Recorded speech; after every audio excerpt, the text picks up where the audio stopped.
Naam, bana ujambo na karibu sana mtazamaji Bongo Super Media.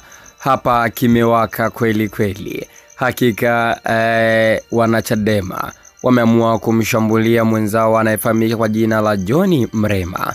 John Mrema, msemaji wa Chadema, amesema nini mpaka wanachadema wenyewe wamemshambulia katika mitandao mbalimbali ya kijamii? Utakwenda kufahamu ndani ya video hii. Wewe cha kufanya ni kubonyeza alama ya kusubscribe ili uwe mtu wa kwanza kupata video mbalimbali kutoka hapa Bongo Super Media.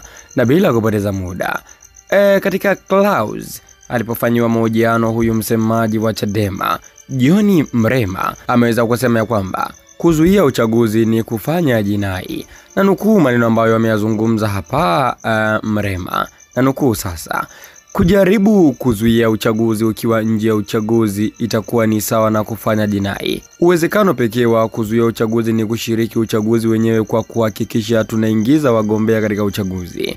Ni rahisi wagombea kuhamasisha na kuongoza wananchi kuzuia uchaguzi katika vituo mahususi vya uchaguzi.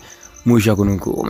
Hapa anachomaanisha John Mrema ya kwamba kuzuia uchaguzi ukiwa nje uchaguzi ni jinai, kwa maana ya kwamba unataka kuzuia uchaguzi lakini wewe umejitoa kwenye uchaguzi. Sasa unawezaje kuzuia uchaguzi ambao wewe mwenyewe umejitoa? Hivyo hilo ni kosa la jinai ambalo kimsingi hapa Mrema amesema ya kwamba haiwezekani watu wakazuia uchaguzi wakati wao wenyewe hawashiriki katika uchaguzi. Hilo ni kosa la jinai. Sasa kwenye comment nyingi za watu wengi wanasema kwamba siku hizi Mrema amekuwa ni msemaji wa polisi, kwa maana anaanza kusema yale makosa ambayo polisi wao wanayasema.